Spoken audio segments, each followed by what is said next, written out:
1. You will hear a new student on a short summer course getting information from the college receptionist. First, you have some time to look at questions 1 to 5.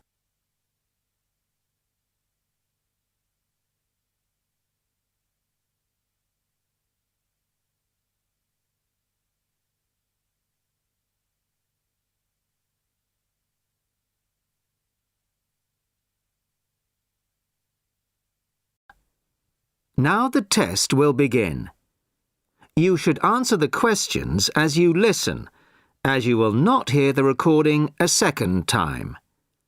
Listen carefully to the first part of the conversation and answer questions 1 to 5. Sorry to keep you waiting. OK, here's the information you need. On the first page, there's some info about the college, the facilities, the courses on offer, etc. Then, on these blue pages here, there's an outline of the social activities. You see there, OK? Yes. Now, this part of the booklet here, the yellow pages, that's the main program starting at 9 a.m. tomorrow. 9 a.m., OK. So all the new students will be gathering in Herville Hall at 9 o'clock. Sorry, where? Herville Hall. I'll spell it for you. It's Hervill, and then Hall for hall, of course. It's the big white building by the entrance. OK, I've seen it. Right. Anyway, you'll be in there for an hour. First, the Director of Studies will explain the various courses we offer and the requirements for them. Then for the second half hour, the social organiser will tell you more about the social program and Saturday excursions. Is that all clear? Yes, I think so. Then where do I go after that? Yes, OK. After the talks in the hall, there's a break. And then at 11:15, go to classroom 4 to have a placement test. 11:45. This placement test is to find my level in English? Exactly. Then, after the test, all the new students are invited to a special welcome lunch. In the cafeteria? No, not for the welcome lunch. It's in a restaurant near the school, an Indian restaurant. Oh, OK. I don't think I've ever tried Indian food. Do you like spicy food? Yes, I do. Then you'll love Indian. Before you hear the rest of the conversation, you have some time to look at questions 6 to 10.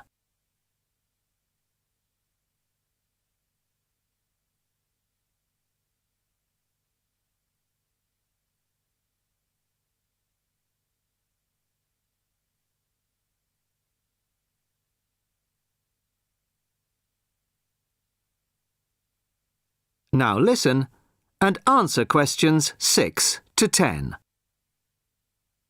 So, where's the Indian restaurant? Don't worry, it's really easy to find. Have you got that map I gave you? This one?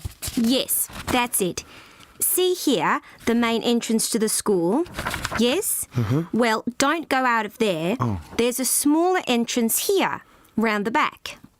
Oh, yes, I see. OK, so you go out of there, past the phone box, and then turn right into this road here, the one that goes along the side of the park. You'll see a supermarket on the left, and then it's just after that on the right. It's quite a big place. You can't miss it. OK. And one more thing. Is there a post office near here? Post office? Oh, yes, of course. Just the other side of the park. Go through the middle of the park, and it's there by the park entrance. Thanks a lot. You're welcome. Oh, there's a good cafe near here too. Very popular with the students. Just there. You go out of the main entrance into Varley Road, then turn left at the bank, and it's at the end of the street. They do amazing coffee. That's great. Thanks very much. No problem. Enjoy your course. Thanks again. Bye.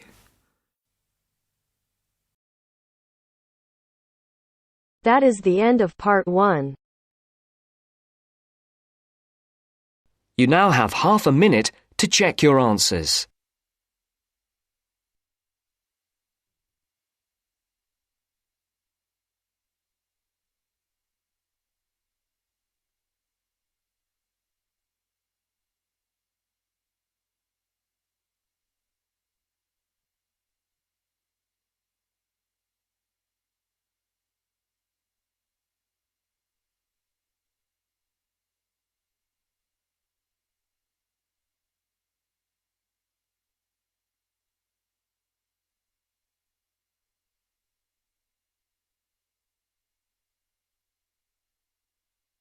Now turns to Part 2.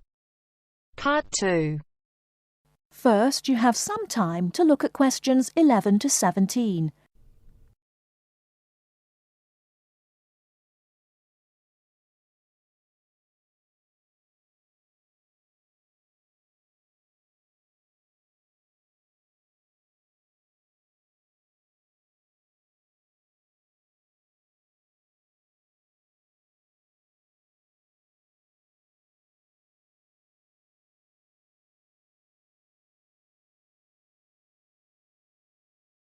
Now, listen carefully and answer questions 11 to 17. Hello, and thanks everyone for coming here today. I know it's always a bit stressful going for a job interview, but it's best to be prepared. For any of you who may not know me, my name is Fiona Ogilvie, and my job is to offer guidance and support for students with special needs. Now, you wouldn't be here today if you weren't interested in finding a job in the holidays. So let's get down to it and see what things you need to be looking out for. Most of you, I hope, will be applying for jobs with the companies that have been recommended by the university. The reason for this is that we here at the university already know these companies and have established good working relationships with them. I've also been to visit all of them and checked out the facilities they have to offer. You really need to make informed choices when you're looking for a job and make sure you know before you even get to the interview stage that your needs will be met. But I know that some of you are applying for jobs independently and have looked at companies outside the university recommended list. So for you, it's best to plan ahead and be aware of what it is you may need while you're working. Things that you need to check when you go for an interview are there enough toilet facilities and are these easily accessible? Also, you want to check that all the public areas inside the building are barrier-free, so you can get direct access to these public spaces whenever you need to. And ask about ramps into the building, so you know how many there are and where they are located. These kinds of things are so much more difficult to sort out when you've started work, as they take time. But ramps are an absolute must, so please make sure you know where they are. Another thing you must make sure of is that the lifts have the correct lowered control panels. Ask if all the lifts have this facility or if it's only certain ones. Now, something I think that is often overlooked is working hours. What you want to make sure of is that you get flexi time. This basically means that your working hours are flexible and you can clock on and clock off in times that suit you. Within reason, of course. Most companies do recognise that it takes much longer for someone in a wheelchair to get on and off buses and trains. Public transport can take that much longer, so you need to be organised and prepared. And for those of you lucky enough to own a car, check how many disability parking spaces are available. Remember that it's your right to have a disabled parking space. These also need to be near enough to a wheelchair-accessible entrance or ramp. OK, are there any questions before we move on? Before you hear the rest of the talk, you have some time to look at questions 18 to 20.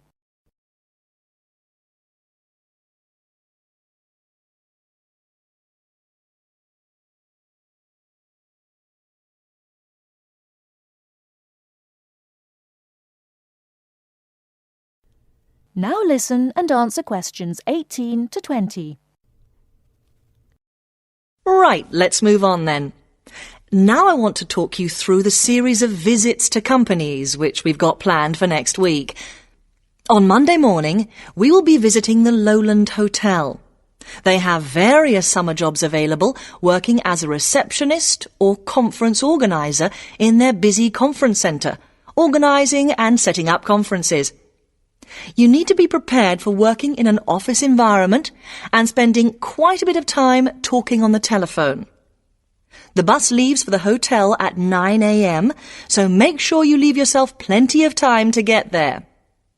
When you arrive at the hotel, please gather in the reception area and wait for someone to take you to your first session, which will be a talk. The talk at the hotel will begin at 10 a.m, and then there will be a short tour of the hotel. There will be a light lunch provided, which is usually salads and sandwiches. The next place we'll be visiting will be on Tuesday afternoon. We'll be going to visit a little local company that makes handmade paper and cards. For those of you studying art, this may be just what you're looking for. We'll be taken on a tour of the company which lasts 3 hours.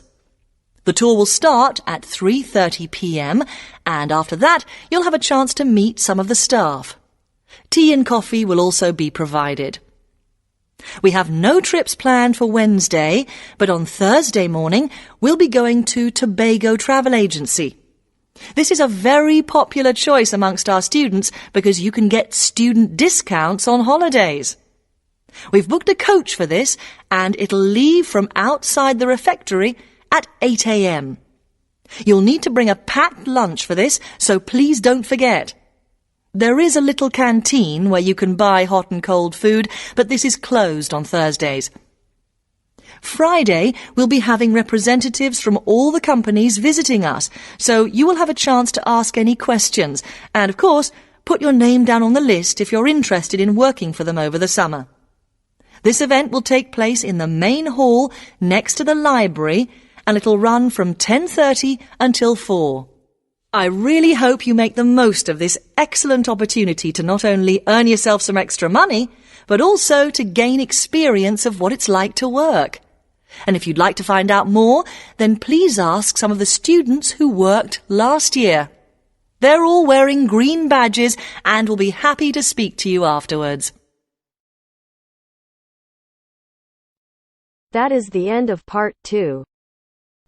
You now have half a minute to check your answers.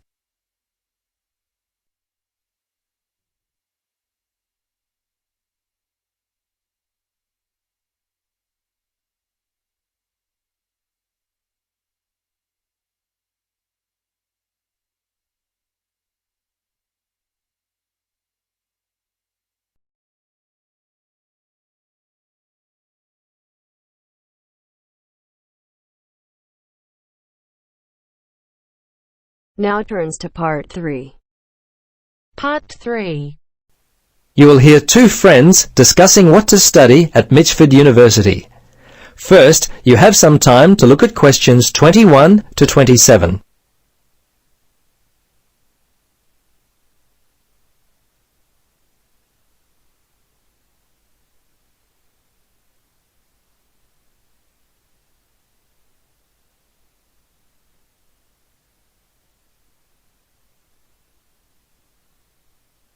Now listen carefully and answer questions 21 to 27. Hello, Gloria. Hi, Paul. I just heard that you're studying psychology this year.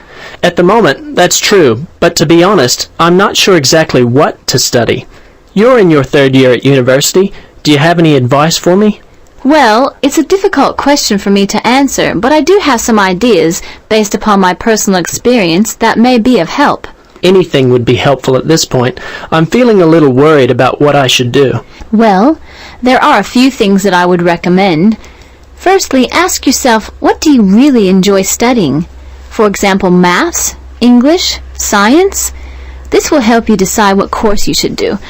The university handbook lists all the courses available. You should take some time to look at it. A couple of my friends spoke with recent graduates of courses which took up a lot of time. Another thing which took a lot of time was an interview at the Dean of Academic Affairs office. They're always so busy there. Unless you've got a lot of time, I wouldn't bother with either of those ideas. Okay. Gloria, I understand there are some excellent publications that I can look at which will help answer my questions. But the trouble is, I'm having a real hard time locating them. Do you know where I might be able to go? Yes, I encountered this very same problem when I was deciding on what to study. I managed to locate a few excellent books that really helped me to decide what was best for me. Now, some of the details will be a little inaccurate. That's no problem. If you could just remember the titles, I'll be able to look them up at the university library. Now, let me just get my pen. Okay, ready? All right. The first book I found was What Should I Do? It was written by Paul Smith, and I believe it was published in 2000 by Smith Brothers. I think this was the best book I read, although Judy Newton's Choosing University Courses was also an excellent help for me. Can you remember what year that one was published? Let me see. Most of the books I read were published around the same year, 2000, I think. I can't remember who published it. I think it was Printers Limited. You'll have to check that one out yourself. No problem. This is just what I've been looking for. Anything else you could recommend?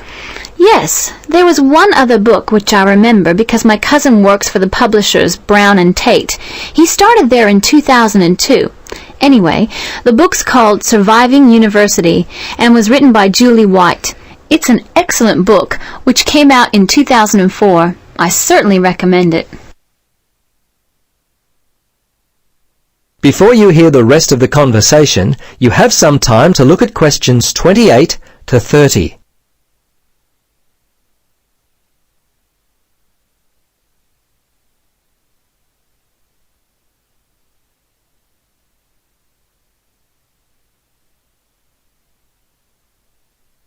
Now listen and answer questions 28 to 30. Gloria, this discussion has been so helpful. I wonder if I might ask one more question. Sure. What would you like to know? Well, I'm wondering why you finally decided to study psychology. Well, what helped me to decide was my interest in working with people. I think that's what you've got to really decide in your own mind. Do people give you energy or do they drain you of energy? I asked my friends what they thought of my idea, and most of them thought it was a good choice. Yeah, I think my parents or family members who know me well would be a good place to start. I think if you like to research subjects, you might prefer to work by yourself. That could help you to decide what area you should study. For me, I like working with numbers, and I knew psychology involved a lot of this, so that also helped me to choose my course of study. The bottom line is you've really got to know what you naturally like to do. Once you work that out, you simply choose areas of study that relate to those things. Well, Gloria, I can't thank you enough for your time. Would you be interested in joining me for a coffee?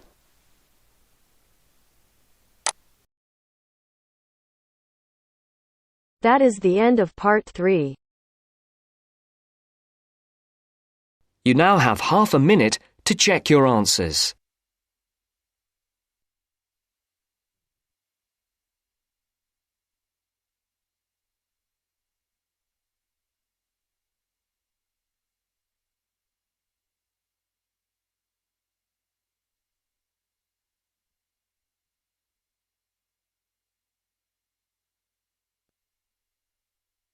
Now turns to part 4. Part 4. You will hear a lecturer in education talking about some experiments done in the USA to investigate the effects of reducing class sizes. First, you have some time to look at questions 31 to 40 on pages 71 and 72.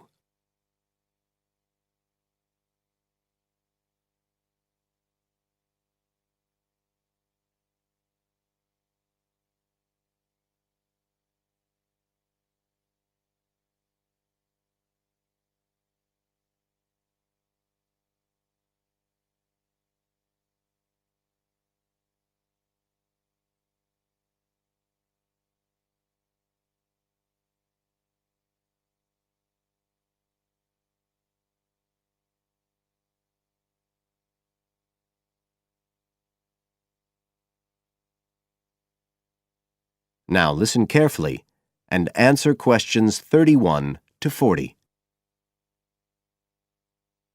All over the world, there are passionate arguments going on about how educational systems can be improved. And of all the ideas for improving education, few are as simple or attractive as reducing the number of pupils per teacher. It seems like common sense. But do these ideas have any theoretical basis? Today, I want to look at the situation in the USA and at some of the research that has been done here in America on the effects of reducing class sizes. In the last couple of decades or so, there has been considerable concern in the United States over educational standards here, following revelations that the country's secondary school students perform poorly relative to many Asian and European students. In addition, statistics have shown that students in the nation's lower-income schools in the urban areas have achievement levels far below those of middle-class and upper-middle-class schools. So would reducing class sizes solve these problems? Well, we have to remember that it does have one obvious drawback. It's expensive. It requires more teachers and possibly more classrooms, equipment, and so on. On the other hand, if smaller classes really do work, the eventual economic benefits could be huge. Better education would mean that workers did their jobs more efficiently, saving the country millions of dollars. It would also mean that people were better informed about their health, bringing savings in things like medical costs and days off sick. So what reliable information do we have about the effects of reducing class sizes? There's plenty of anecdotal evidence about the effect on students' behavior, but what reliable evidence do we have for this?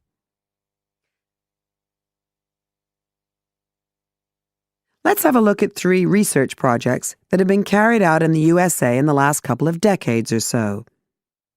The first study I'm going to look at took place in the state of Tennessee in the late 1980s. It involved some 70 schools. In its first year, about 6,400 students were involved, and by the end of the study, 4 years later, the total number involved had grown to 12,000. What happened was that students entering kindergarten were randomly assigned to either small classes of 13 to 17 students or regular-sized classes of 22 to 26. The students remained in whatever category they had been assigned to through the 3rd grade, and then, after that, they joined a regular classroom.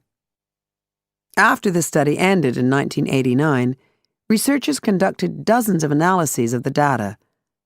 Researchers agree that there was significant benefit for students in attending smaller classes, and it also appears that the beneficial effect was stronger for minority students. However, there's no agreement on the implications of this. We still don't know the answer to questions like how long students have to be in smaller classes to get a benefit, and how big that benefit is, for example. The second project was much larger and took place in California. Like the Tennessee study, it focused on students from kindergarten through to grade 3, but in this case, all schools throughout the state were involved. The experiment is still continuing, but results have been very inconclusive, with very little improvement noted. And the project has, in fact, also had several negative aspects. It meant an increased demand for teachers in almost all California districts. So the better-paying districts got a lot of the best teachers, including a fair number that moved over from the poorer districts. And there were a lot of other problems with the project. For example, there weren't any effective procedures for evaluation. All in all, this project stands as a model of what not to do in a major research project. A third initiative took place in the state of Wisconsin at around the same time as the California project began, and it's interesting to compare the two. The Wisconsin project was small. Class sizes were reduced in just 14 schools, but it was noteworthy because it targeted schools at which a significant proportion of the students were from poor families, compared with California's one-size-fits-all approach. Analysts have found that the results are very similar to the Tennessee project, with students making gains that are statistically significant and that are considerably larger than those calculated for the California initiative. Now, I'd like to apply some of these ideas to the latest.